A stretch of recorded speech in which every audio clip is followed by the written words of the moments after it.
Hello, my friends. I'm super excited to be here with you in this session. And again, I want you to pull up pen and paper and treat this as a good exercise to get familiar with yourself a little bit more.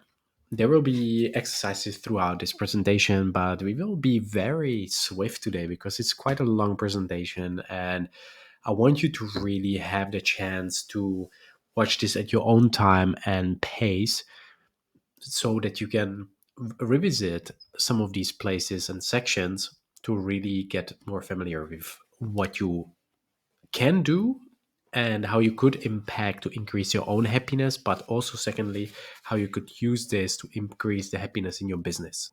So, that said, let us dive into this agenda. So, I want to really ask yourself, where are you at? Who are you? What's your happiness like? And what's your story? Because a lot of times your history dictates your happiness today. Then I will tell you a little bit about myself as the habit dictates and dive into a little workshop. Again, this is probably one sided.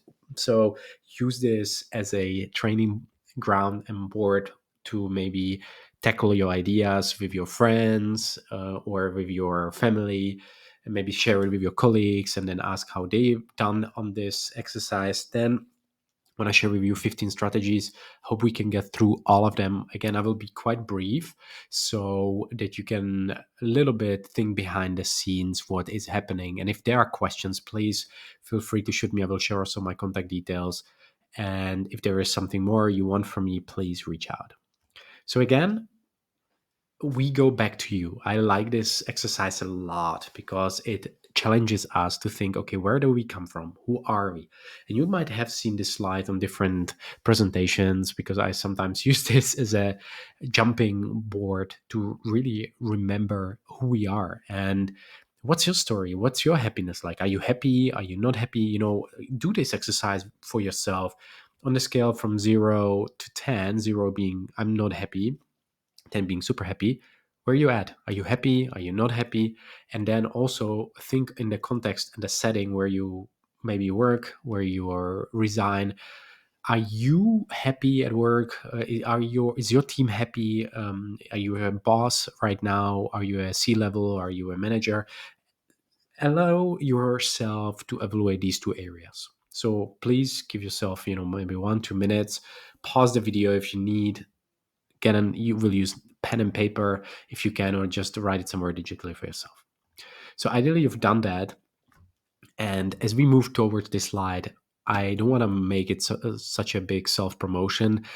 What I want to share with you here, as you can see the picture on the right, that's me actually as a kid. I was, I think, about 5 years old. And that's also me on the right side where I was in Philippines doing some crazy funny stuff. But what I really like is I, come from Eastern Europe, and I had a quite heavy, or it depends how you look at it, but quite difficult child upbringing. I grew up on a farm in a depressed town, a lot of bullying, tough childhood, a lot of restrictions. But I developed this crazy resilience and discipline to push through. And, when sometimes you ask my mom or ask people who know me, they're quite impressed because they think that I've done really amazingly for myself. But what I've done is just, follow my passion, and that led me also doing this, recording these sessions, and hope that it will help somebody along the way. So this is also why I decided to share this with you and give you the opportunity to think about your story, because sometimes where we come from, or especially how we look today and how we act today, might be completely different 20 years ago. So allow yourself this progress and the chance to improve yourself one step at a time.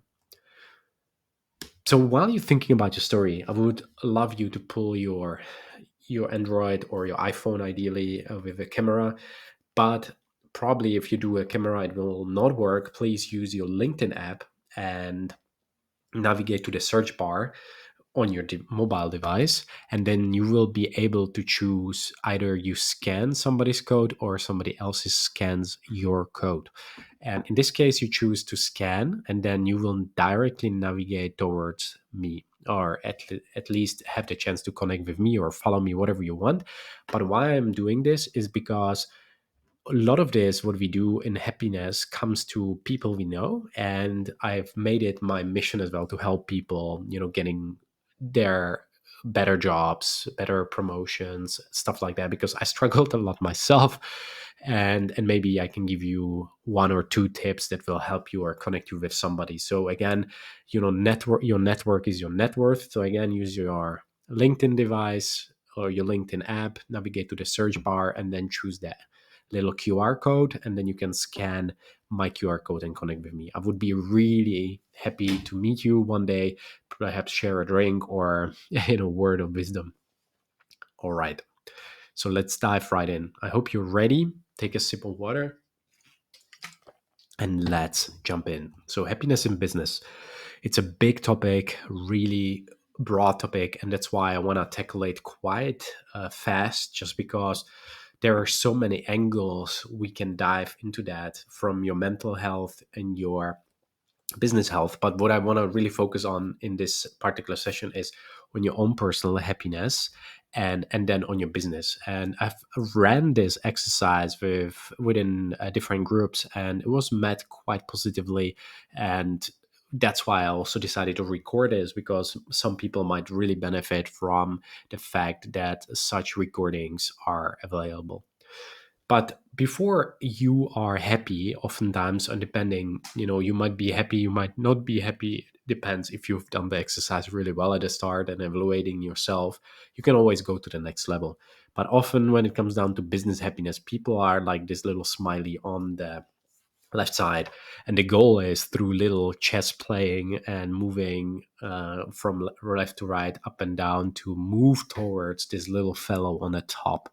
And that's our exercise, our mission for this workshop, so we can move from the left more towards to the right and more towards the upper corner, and in between start tackling our emotions, start tackling our kind of mindset, but also start tackling the business challenges. And that's why we want to do this little work, which will probably take you 20, 30 minutes. Depending if you're at home, it might take you just 5.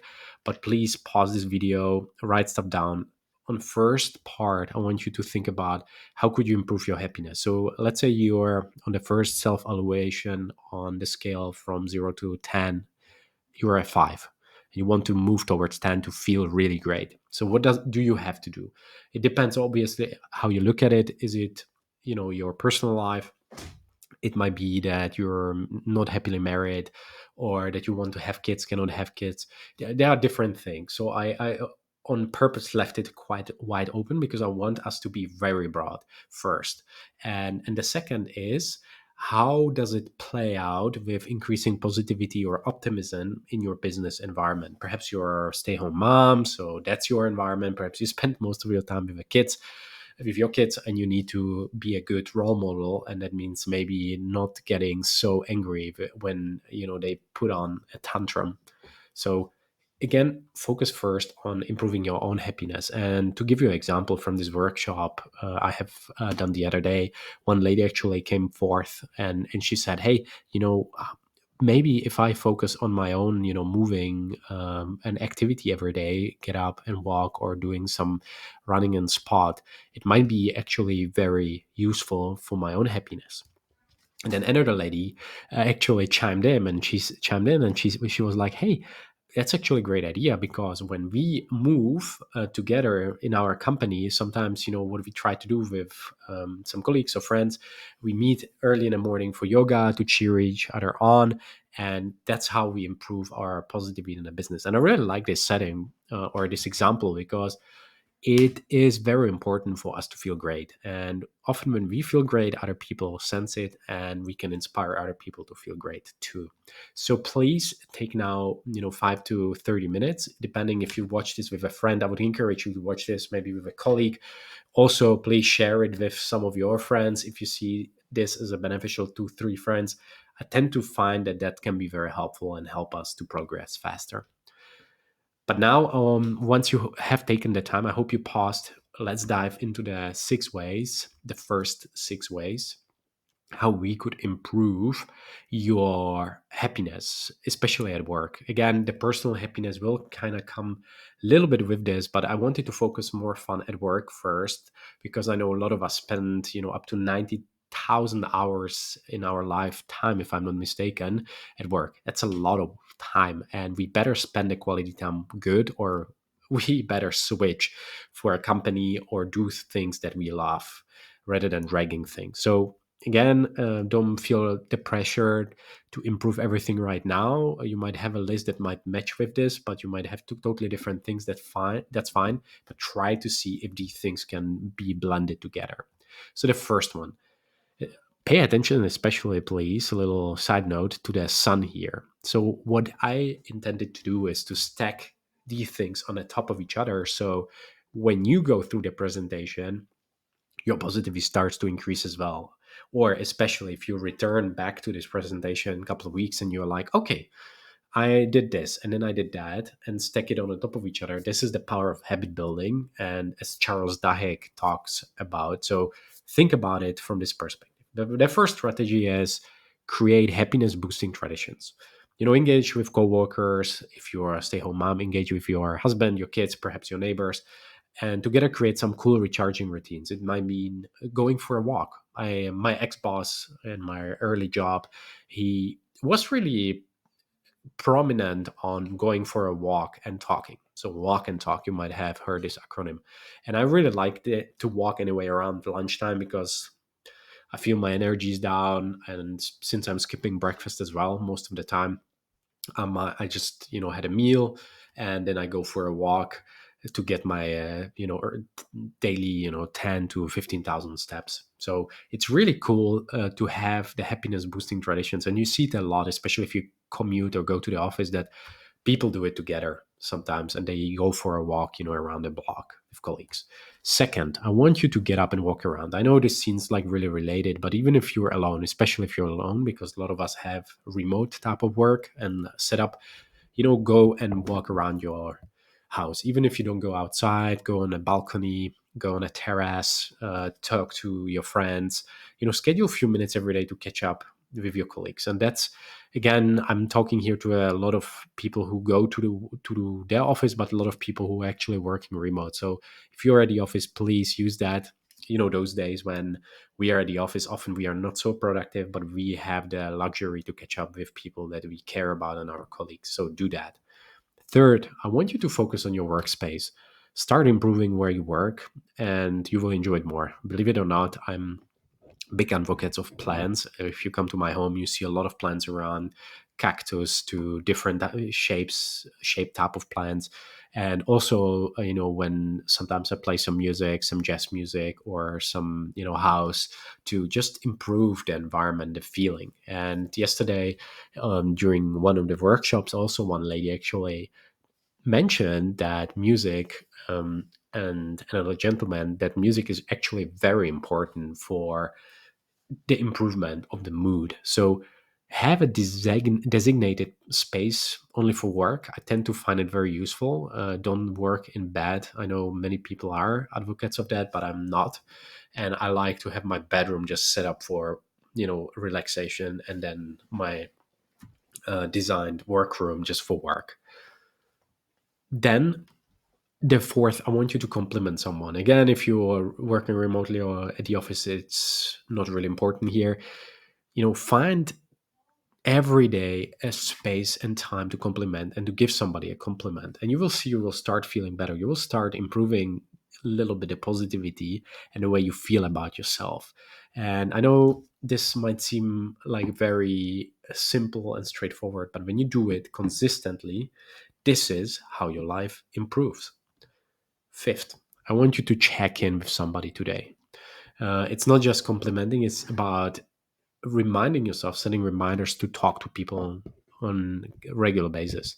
How many people do you reach out to every week? Do you reach out to some new people? Are you trying to increase your circle of friends? Are you asking your colleagues really honestly how they are doing, or is it just always that you want something from them? We have to treat people a little bit more like human beings and just be interested rather than just interesting. And the final one is be appreciative. Show some gratitude.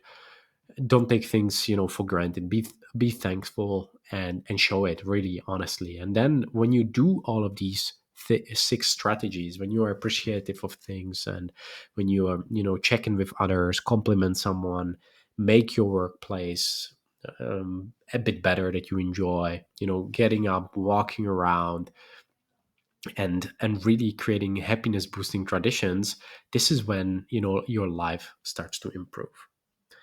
So we could wrap it up right here, and you would be good to go. You would be taking notes, you would be combining your first maybe 1 to 3 to 6 strategies that you have created, three by three, maybe three for your own personal happiness, three for the business, maybe just one for personal happiness, one for business, and comparing whether you see something here. Perhaps it overlaps, perhaps it doesn't. But now, since you're a high performer, I want to give you a bit more. You achieved the first milestone, and I'm very proud of you. So, the balance between the negative and the positive, it's being a little bit more balanced. Sometimes it's up, sometimes it is down, but it's totally fine. What we are interested in is how we can go even further. And the thing is, if you've done all of this, you will feel better. Your work will get better. Your own personal happiness will get better.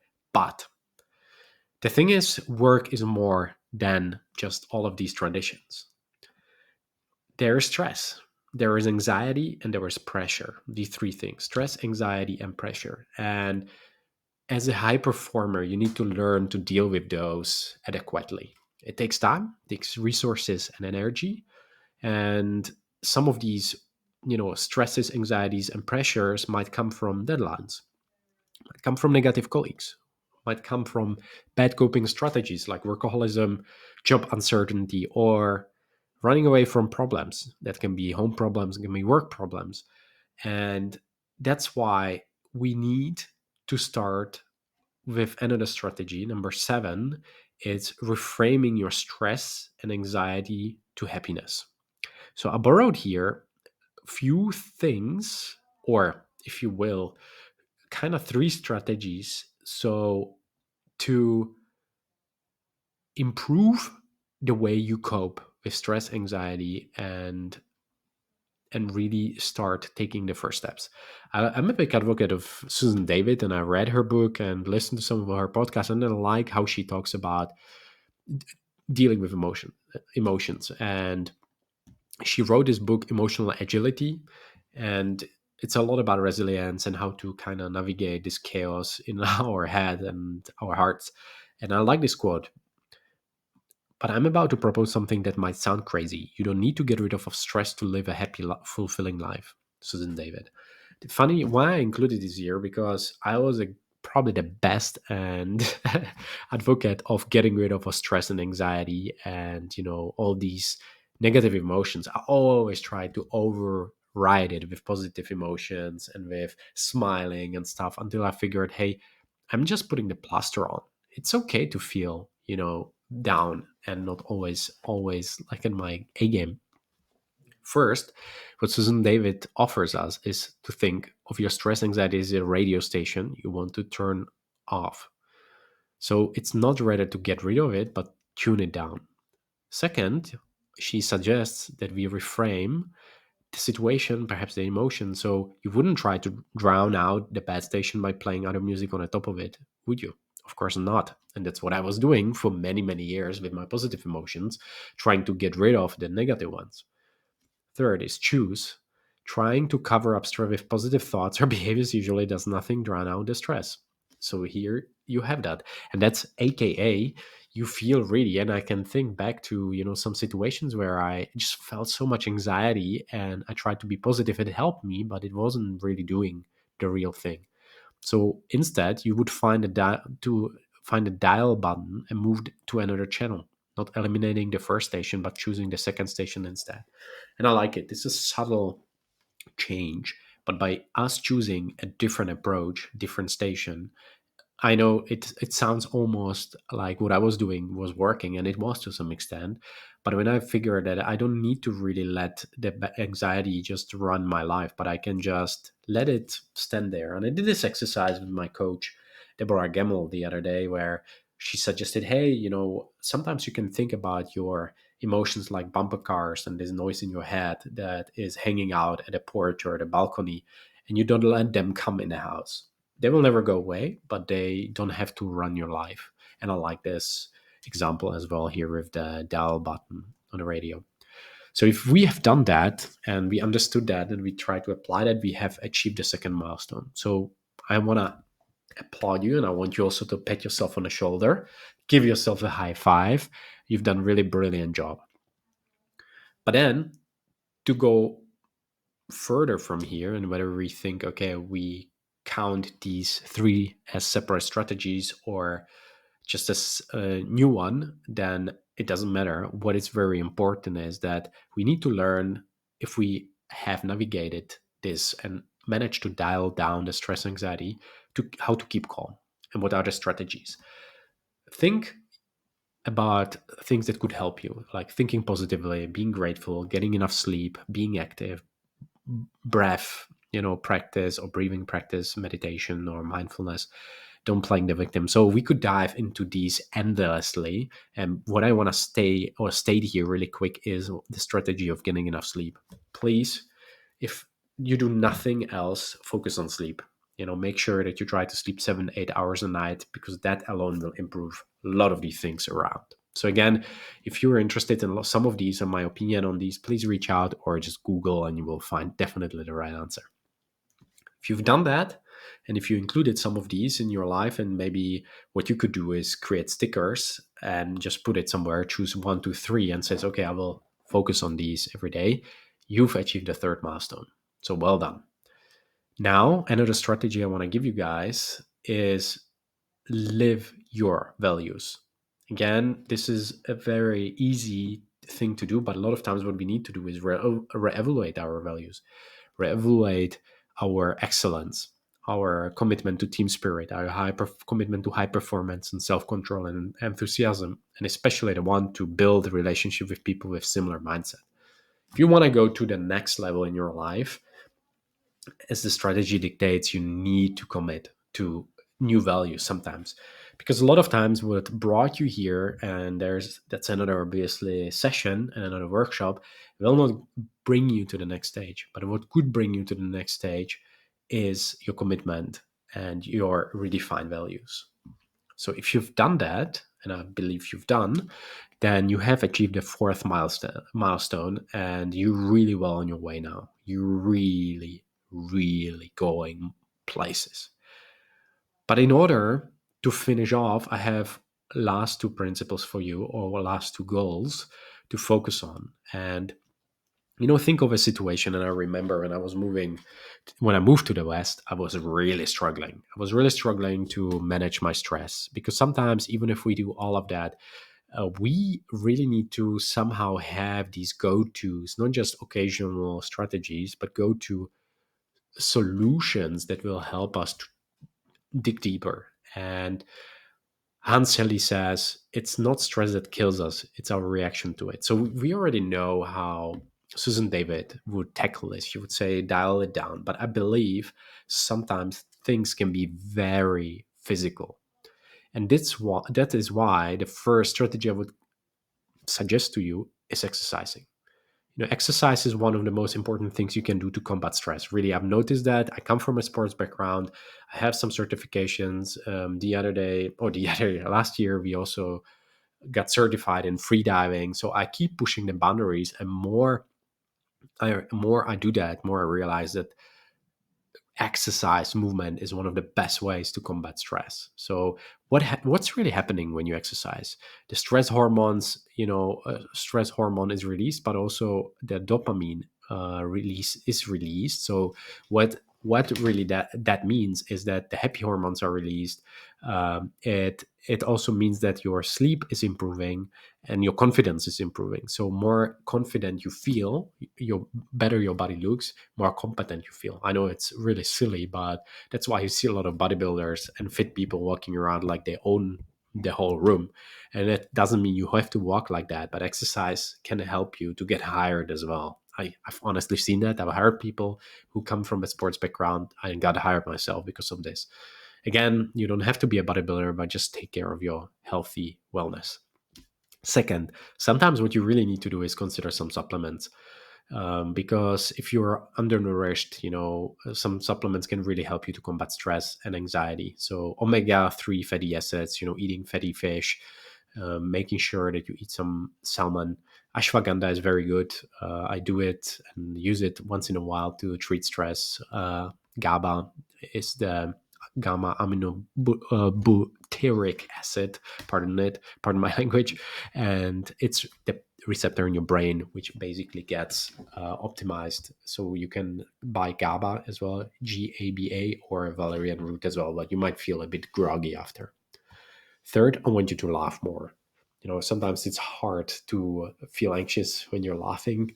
So it's good for your health. And there are also a few ways it may help relieve your stress, like, relieving tension by relaxing your muscles, improving your immune system, and really relieving stress response when you do it more often.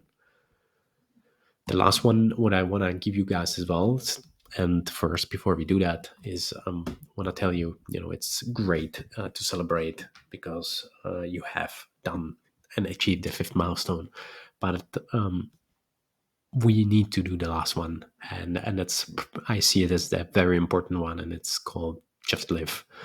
you know what I've seen in my life a lot of times is that we need to restart our life. We need to restart the way we think. And again, what brought you here will not bring you, to the next stage.